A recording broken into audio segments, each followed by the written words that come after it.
Further thoughts on what Kate does. Matt from Keys to Lost on his show had kind of a great quote idea.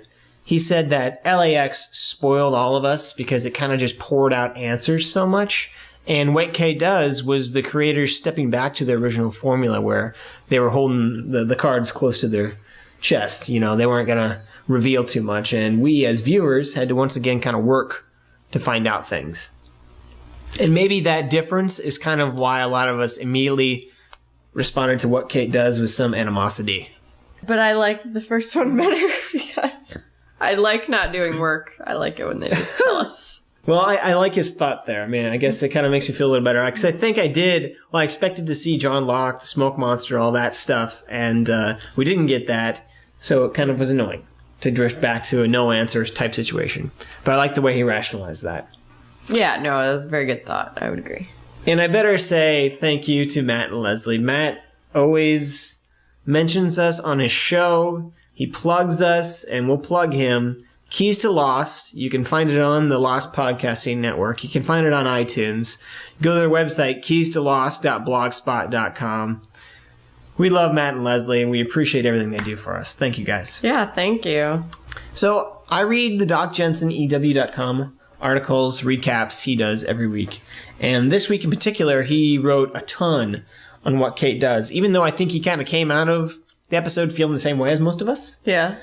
There were some things he really liked and some things he didn't really like, and that's okay. But he really got me thinking with some of the things that he did bring up. For instance, when Kate was rummaging through Claire's bag, she finds the orca killer whale Shamu thing, and he called it a Shamu alert. And I didn't put any thought into that.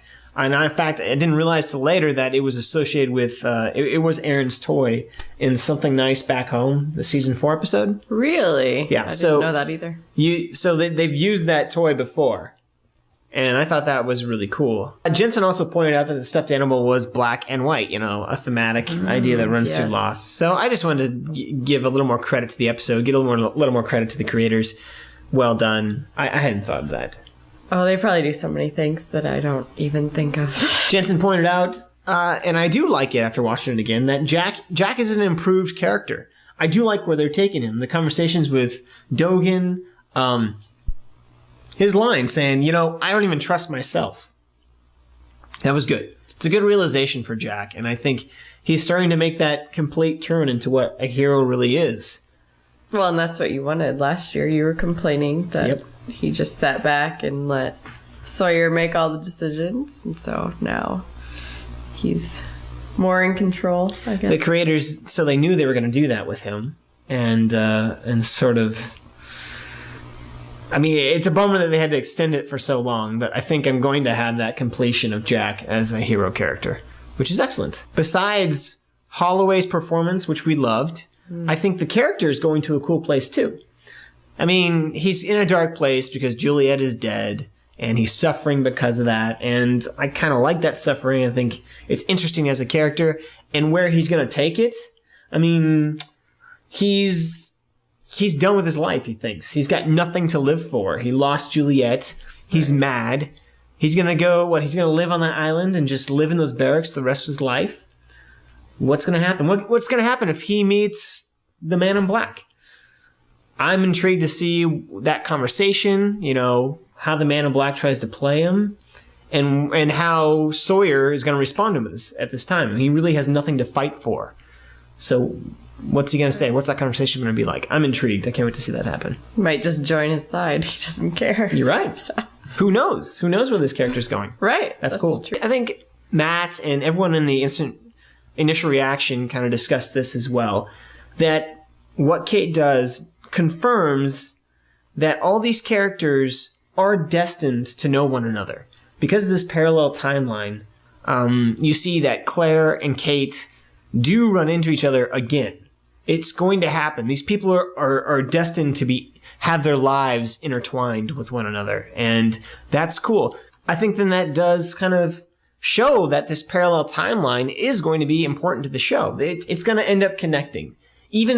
I think it's going to be even more than just saying that these characters were destined to meet each other, regardless of events. Mm-hmm. They're destined to be involved in each other's lives.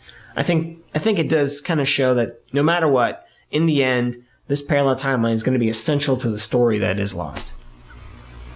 It will be interesting to see how that all plays out. Yeah. I don't know how it's all going to connect again. So, are you worried that the timeline isn't valuable?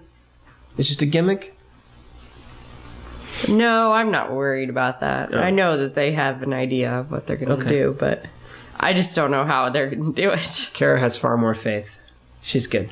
Well, I feel a little better about the episode after watching it again. I do. Yeah. I'm not switched over to thinking it's a brilliant episode by any means, but I still don't like Kate and what she did during the episode on the island. And again, we'll just reiterate, that is our biggest complaint, is I was hoping for an episode where the creators finally treated Kate correctly and didn't use her, and I think she still is being used to further other characters around her rather than be a real character herself. Yes. Okay, you ready? Sure. For more Lost awesomeness, check out LOSTies with Judd and Cara. Subscribe on iTunes, the Lost Podcasting Network, or check out our website at losttieswithjuddcara.blogspot.com. Yo!